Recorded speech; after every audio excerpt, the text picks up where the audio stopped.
नमस्कार, मैं गौरव पाठक और आप देख रहे हैं एमबीबीएस डायरेक्ट। आज के इस वीडियो में हम बात करेंगे MBBS in Russia, how to select universities. रूस के अंदर 60 से ज़्यादा मेडिकल यूनिवर्सिटीज हैं जहां पर आप एनरोल करके एमबीबीएस का प्रोग्राम कर सकते हैं वहां से। अब प्रॉब्लम ये आती है कि उन 60 यूनिवर्सिटीज में से मेरे लिए बेहतर यूनिवर्सिटी कौन सी होगी, ये सवाल लगभग हर स्टूडेंट का होता है। रूस की सरकार द्वारा कोई लिस्ट तो जारी होती नहीं है कि फला फला यूनिवर्सिटीज़ की लिस्ट है और ये टॉप 10 है, ये टॉप 20 है, ऐसा कुछ होता नहीं है। फिर कंसल्टेंसीज अपने हिसाब से रेट करती हैं कि ये यूनिवर्सिटी अच्छी है, ये उतनी अच्छी नहीं है। इसमें भी डाउट आता है कि क्या एजेंसी की बात को माना जाए। तो इस तरह के तमाम डाउट्स स्टूडेंट्स को रहते ही हैं, क्योंकि ये सवाल ही ऐसा है। 6 साल की पढ़ाई और उसके बाद का पूरा करियर आपका इसी सवाल पे डिपेंड करेगा। तो मैं आपको कुछ पैरामीटर्स बताऊंगा कि कैसे आप अपने लिए बेहतर यूनिवर्सिटी का चुनाव कर सकें। अब पहले एनएमसी क्या कहती है एलिजिबिलिटी को लेके, उसके बारे में हम बात कर लेते हैं। एनएमसी की 3-4 बातें ध्यान में रखने वाली हैं। एलिजिबिलिटी क्राइटेरिया बहुत बेसिक है, 50% पीसीबी और नीट में क्वालिफिकेशन, एज 17 साल से ऊपर होनी चाहिए। ये हो गई एलिजिबिलिटी। 99% स्टूडेंट्स की एलिजिबिलिटी यहाँ पर फिट हो जाती है। सेकंड जो बात आती है, एनएमसी की गाइडलाइंस है कि कैसी यूनिवर्सिटी में जाओ। तो ऐसी यूनिवर्सिटी में जाओ जो इंग्लिश मीडियम में है। अब इंग्लिश मीडियम में तो रशिया की 60 से ऊपर यूनिवर्सिटीज हैं। प्रोग्राम का ड्यूरेशन 4.5 साल कम से कम होना चाहिए, 1 साल की इंटर्नशिप होनी चाहिए। रशिया में तो 6 साल का प्रोग्राम है ही, तो एक बात वो भी सारी यूनिवर्सिटीज इस फिल्टर में भी पार हो गई। फिर जहाँ से आप पढ़ाई कर रहे हो, इंटर्नशिप भी वहाँ से करो, तो 6 साल में इंटर्नशिप इंक्लूडेड है, और ये बात तो फिर सारी यूनिवर्सिटीज़ पे लागू हो जाती है। और फिर एक चीज़ आती है कि लाइसेंस लेके आना है आपको रशिया से। अब लाइसेंस लेके आने वाली बात, वो तो रशिया का लाइसेंस है, वो तो सभी यूनिवर्सिटी में पढ़ाई करोगे कहीं से भी तो भी मिल जाएगा। बात वहीं की वहीं रह गई कि कैसे हम अपने लिए बेहतर यूनिवर्सिटी का सिलेक्शन कर सकते हैं। अब बात यहाँ पर आती है उन चीज़ों की जो आपको ध्यान रखना चाहिए। कोई भी पर्टिकुलर यूनिवर्सिटी ऐसा हो सकता है किसी स्टूडेंट के लिए बहुत ज़्यादा सुटेबल हो, किसी दूसरे के लिए बिल्कुल भी सुटेबल ना हो। तो ये वेरी करने वाले फैक्टर्स हैं, तो इसमें आपको अपना थोड़ा सा विवेक का इस्तेमाल करना होगा। सबसे पहले तो बजट की क्लैरिटी रखिए, क्योंकि सबसे ज़्यादा अनकंफर्टेबल सिचुएशन तब हो जाती है कि आपने कोई यूनिवर्सिटी ये सोच के वहाँ पर एनरोल कर लिया कि यहाँ से मेरा कंप्लीट कोर्स 30 लाख में कंप्लीट हो जाएगा। टोटल कॉस्ट वहाँ की बैठ रही है 45 लाख। अब आपका जो 15 लाख रुपए का बजट, जिसको कि ऑलमोस्ट 50% का बजट का जो हाइक हुआ है, वहाँ पे आपको प्रॉब्लम आएगी। तो हिडन खर्चे ना हो, तो खर्चों की बात कर लेते हैं। जब भी आप अपना बजट डिफाइन करेंगे तो बजट में 3-4 चीज़ों का ध्यान रखिए। सबसे पहले ट्यूशन फीस, तो ट्यूशन फीस जो भी यूनिवर्सिटी की होगी वो आपको पे करनी है। हॉस्टल फीस, जो हॉस्टल फीस होगी वो आपको पे करनी है। मेडिकल इंश्योरेंस, वीजा एक्सटेंशन का चार्ज जो है वो आपको पे करना है वहाँ पर। इसके अलावा फिर बात आती है आपकी लिविंग कॉस्ट। लिविंग कॉस्ट क्या है? खाने का खर्चा और आपकी पॉकेट मनी का खर्चा। मैं कहता हूँ कि 25,000 रुपये महीने का खर्चा मान लो आप, जिसमें 10-12 हज़ार रुपये खाने का खर्चा होगा, 10 से 12 हज़ार रुपये आपका खर्चा होगा। अब आपने ये सारा बजट लिया, इंटू 6 कर दिया, तो आपका बजट आप देखोगे कहीं का भी बजट हमारा तो 40 लाख रुपये से कम हो ही नहीं रहा है। तो कम से कम बजट 40 लाख या इससे ऊपर का होता है। 40 से ऊपर कैसे होता है? क्योंकि फर्स्ट ईयर में आप एडमिशन लेते हो तो आपके वन टाइम चार्जेस लगते हैं। फर्स्ट ईयर में आप एडमिशन लेते हो तो कंसल्टेंसी के चार्जेस भी होते हैं। ये सारे बजट को अगर आप मिला लेते हो तो आपका आराम से 43 लाख रुपीज़ कम से कम बजट होना चाहिए। अब ये मिनिमम बजट इतना है, अब आपने यूनिवर्सिटी इस हिसाब से सिलेक्ट करना कर लिया, चालू कर दिया। अब उसमें भी सबसे पहली बात ये आती है कि ये पैरामीटर लगा के यूनिवर्सिटी कभी सिलेक्शन ना करें कि हमने कम बजट में यूनिवर्सिटी सिलेक्ट करनी है तो हम सबसे पहले जो लो कॉस्ट वाली है उस पर ही चले जाते हैं, बात ही खत्म हो गई। लेकिन लो कॉस्ट की यूनिवर्सिटीज़ में भी एक चीज़ का आप ध्यान रखिए। आप लो कॉस्ट में जा रहे हैं, हाई कॉस्ट में जा रहे हैं, कहीं भी जा रहे हैं, अगर आपकी यूनिवर्सिटी एक मेडिकल यूनिवर्सिटी है, यानी कि यूनिवर्सिटी के नाम में ही मेडिकल लिखा हुआ है, तो वो आपको ज़्यादा वैल्यू प्रोवाइड करेगी। क्योंकि आप डॉक्टर बनने जा रहे हो, आपको कोई फ़र्क नहीं पड़ता कि उस कॉलेज में इंजीनियरिंग की पढ़ाई कैसी होती है, इकोनॉमिक्स की कैसी होती है, आर्ट की कैसी होती है, साइंस, कल्चर, कोई मतलब नहीं है। आपको मतलब है कि मेडिकल की पढ़ाई कैसी होती है। जो रशिया की डेडिकेटेड मेडिकल यूनिवर्सिटीज़ हैं, जैसे कि लो कॉस्ट की हम बात करें तो Ivanovo state medical university, northern state medical university, ये दोनों यूनिवर्सिटीज़ ये मेडिकल यूनिवर्सिटीज़ है। एक और मेडिकल यूनिवर्सिटी लो कॉस्ट में आती है, नॉर्थ ओसेटियन मेडिकल अकेडमी। अब एक ये हो गई, इसके अलावा ओम्स्क स्टेट मेडिकल अकेडमी। तो इस तरह की तमाम यूनिवर्सिटीज आपको मिलेंगी। लो कॉस्ट में देखो, चाहे आप लो कॉस्ट को हटा के मीडियम बजट, हाई बजट में देखो, लेकिन अगर आपकी यूनिवर्सिटी में मेडिकल लिखा हुआ है तो कुछ फ़ायदे आपको मिलने हैं। पहला फ़ायदा मिलेगा कि मेडिकल के लिए डेडिकेटेड इंफ्रास्ट्रक्चर होगा, हॉस्पिटल बड़े होंगे, ज़्यादा प्रायोरिटी मिलेगी, जो सिटी हॉस्पिटल है वो अटैच्ड होंगे मेडिकल यूनिवर्सिटीज़ के साथ में। एक तो ये चीज़ ध्यान रखने वाली है। इसके बाद में फिर आपने सोचा कि चलो मेरे बजट के हिसाब से मेडिकल यूनिवर्सिटीज़ की लिस्ट हमने निकाल ली। अब प्रायोरिटी है कि मेडिकल यूनिवर्सिटी में जाएँगे रादर देन स्टेट या फेडरल यूनिवर्सिटी, क्योंकि फेडरल का कितना भी बड़ा इंफ्रास्ट्रक्चर हो, हमको क्या लेना देना उस चीज़ से, कि जब तक कि वो यूनिवर्सिटी हमारे मेडिकल के पैरामीटर पे उतनी खरी नहीं उतर रही है। अगर आपको ऐसा लगता है किसी फेडरल यूनिवर्सिटी की मेडिकल फैकल्टी बहुत अच्छी है, तो ठीक है, वो एक अलग बात हो गई। लेकिन आपको सिलेक्शन इस बेसिस पे ही नहीं करना चाहिए कि मैं तो फेडरल यूनिवर्सिटी में जाऊँगा, मैं तो स्टेट यूनिवर्सिटी में ही जाऊँगा। ये गलत बात है। तो आपने मेडिकल के हिसाब से अपना बना लिया। फिर दूसरी चीज़ आप ये देखोगे कि चलो मेडिकल यूनिवर्सिटी तो है, लेकिन फिर उसकी लोकेशन क्या है? क्या साइबेरिया जाने को तैयार हो, या साउथ रशिया में इंगुश चेचन वाले रीजन में, नॉर्थ ओसेटियन वाले रीजन में आप जाने को तैयार हो? अगर आपको कोई प्रॉब्लम नहीं है, अगर आपको लगता है कि वहाँ ठीक है, अंडर डेवलप्ड एरिया होगा तो कोई दिक्कत नहीं है, मुझे तो वहीं जाना है, तो बात ही अलग होगी, फिर तो कोई पैरामीटर काम ही नहीं करता। मेरी कोशिश है कि आपको इस चीज़ की क्लैरिटी होनी चाहिए कि लोकेशन का भी फ़र्क पड़ता है। कैसे फ़र्क पड़ेगा? बड़ी सिटी में रहोगे तो वहाँ पर ज़्यादा अच्छी सुविधाएँ मिलेंगी। जैसे कि एक एग्ज़ाम्पल के तौर पे हम समझते हैं। मान के चलिए कि आप कानपुर के रहने वाले हैं, उत्तर प्रदेश में कानपुर महानगर है, वहाँ के आप रहने वाले हैं। और आपने सोचा कि चलो हमने नीट में, इंडिया के कॉलेजेस की बात कर रहे हैं, और आपने सोचा कि हमने नीट में हमारे बहुत अच्छी रैंकिंग आ गई है, हमारे पास में 2 कॉलेजेस के ऑप्शन हैं। एक कॉलेज मुझे मिल रहा है कानपुर में ही, और एक कॉलेज मुझे मिल रहा है पश्चिम बंगाल में। तो कौन-सी जगह जाना चाहेंगे? तो एक तो होम टाउन की बात आ गई कि चलो हम यहाँ पढ़ेंगे, हिंदी में बात हो जाएगी, क्लिनिकल एक्सपोज़र भी हमें ज़्यादा अच्छे से मिल जाएगा, तो चलो हमने कानपुर का सिलेक्शन कर लिया। दूसरा, अब आपको मिलता है कि चलो वहीं पे हमें कानपुर से बाहर जाके किसी टाउन में मान लो कि कोई कॉलेज मिलना है, जैसे सैफई, वहाँ पर मेडिकल कॉलेज मिलना है, तो हम सैफई जाएँ या फिर हम जाएँ दिल्ली में, हमें कॉलेज का ऑप्शन है, तो ज़्यादातर स्टूडेंट पसंद करेंगे कि हमको दिल्ली जाना ज़्यादा सही रहेगा। अगर रेटिंग में बराबर भी है सब चीज़ें, तो भी आप कहेंगे कि हमको एक बेटर सिटी में जाना है। फिर स्टेट वाली बात आती है, यहाँ पर तो ज़्यादातर स्टूडेंट्स कहते हैं कि हम दूसरे स्टेट में जाएँगे, मेरे लिए चैलेंजेस ज़्यादा हो जाएँगे। एक ये पैरामीटर भी होता है कि हमको लैंग्वेज एक सीखनी पड़ेगी, तो हम वो एक्स्ट्रा हर्डल नहीं लेना चाहते अपनी लाइफ में। तो एक वो वाली बात हो गई।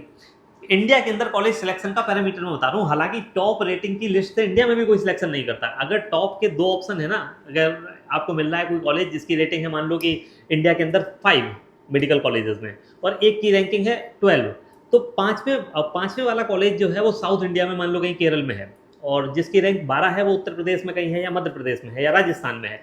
तो ज़्यादातर स्टूडेंट्स कहेंगे कि कोई बात नहीं, मैं 5th में नहीं जाता हूँ, मैं 12th रैंकिंग वाले में चला जाता हूँ। तो पैरामीटर्स हर स्टूडेंट के हिसाब से अलग-अलग होते हैं। तो इन सब चीज़ों का ध्यान रखिए। बहुत से स्टूडेंट छोटे शहर में नहीं जाना चाहते, वो किसी बड़े शहर में जाना चाहते हैं, क्योंकि उसके अपने बेनिफिट्स हैं।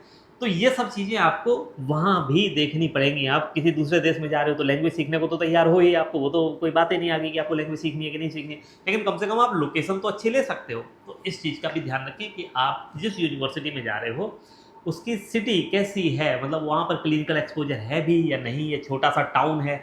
ये सब चैलेंजेस भी आते हैं कि अगर क्लिनिकल एक्सपोज़र ही अच्छा नहीं मिलेगा, तो फिर बड़ी प्रॉब्लम आने वाली है। मेडिकल फील्ड में तो आपको जितना एक्सपोज़र मिल जाए उतना अच्छा है।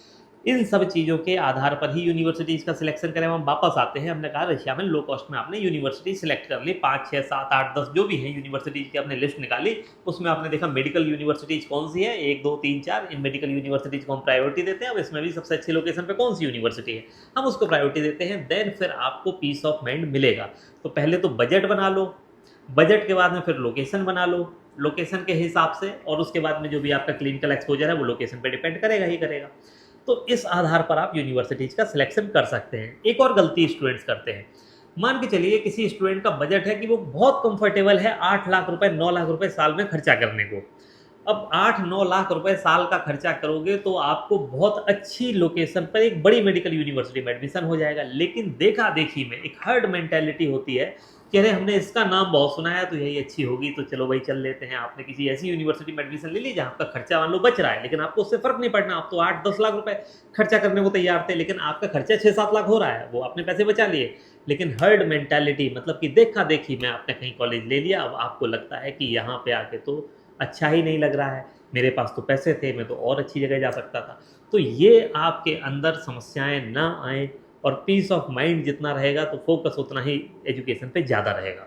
तो इन सब चीज़ों का भी ध्यान रखें, अपने बजट को क्लियरली डिफाइन करें। ऐसा ना करें कि आपने सोचा कि भई हम कंसल्टेंसी से बात करते हैं, बजट कितना है ये पूछा गया आपसे, आपने बोला कि नहीं बजट तो हमारा टोटल कोर्स का 30 लाख रुपए है। क्योंकि आप ये भी सोच सकते हैं कि अगर हमने 50 लाख बताया तो हमको 50 लाख वाली यूनिवर्सिटीज़ बताई जाएँगी, बट ऐसा नहीं होता है। ऐसा होगा क्या कि जो tuition fees, hostel fees, medical insurance का खर्चा है, आप उसका एक बजट बनाइए कि हम कितना कंफर्टेबल हैं उस पैसे को खर्च करने में, और फिर थोड़ा-सा बफर लेके भी चलिए। अगर आपका बजट है मान लो 10 लाख रुपए साल का, तो आप यूनिवर्सिटी ऐसी सिलेक्ट करें जहाँ आपके सारे खर्चे मिला के 8.5-9 लाख में हो जाएँ।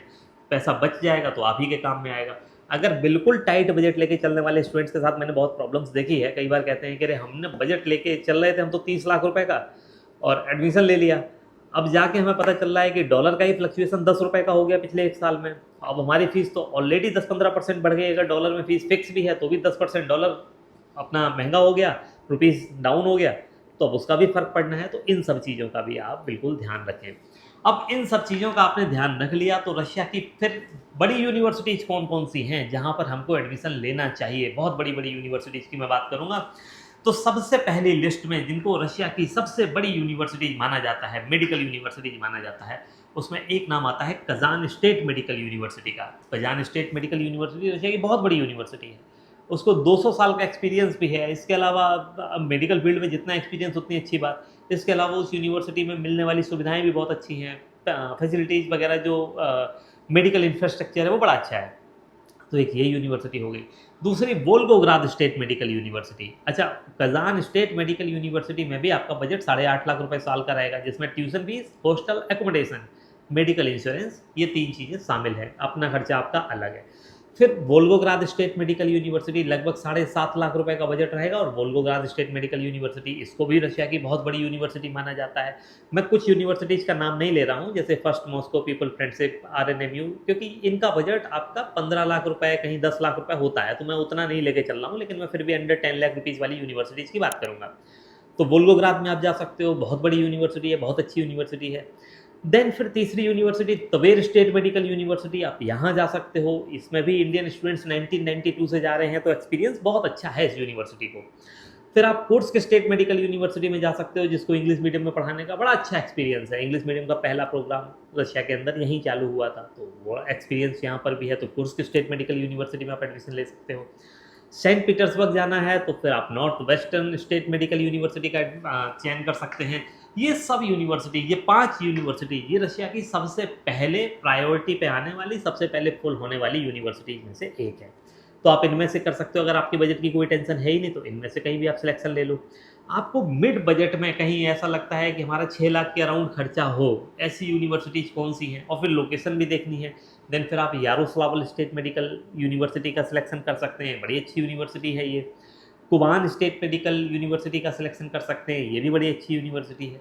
तो इनका आप सिलेक्शन इस तरह से कर सकते हैं। लो कॉस्ट में है तो फिर बात खत्म हो गई। लो कॉस्ट में तो आप देख लो कि सिटी कितनी अच्छी है। वैसा नहीं है कि लो कॉस्ट में आपको फिर मॉस्को में रहना है तो वो पॉसिबल नहीं होगा, या सेंट पीटर्सबर्ग में रहना है, या फिर आपको कज़ान में रहना है, तो यहाँ की यूनिवर्सिटीज़ महंगी हैं। बट यहाँ से थोड़ा-सा आप दूर जाएँगे, एक डिसेंट पॉपुलेशन वाले किसी टाउन में जाएँगे जहाँ पर आबादी 3-4 लाख की है, तो फिर आपको चीज़ें व्यवस्थित मिलेंगी। तो आप उनका सिलेक्शन कर सकते हैं। अब मैं आपको ऐसी 10 यूनिवर्सिटीज़ बता देता हूँ रशिया की, जो सबसे पहले फुल होती हैं, जिनको अच्छा माना जाता है।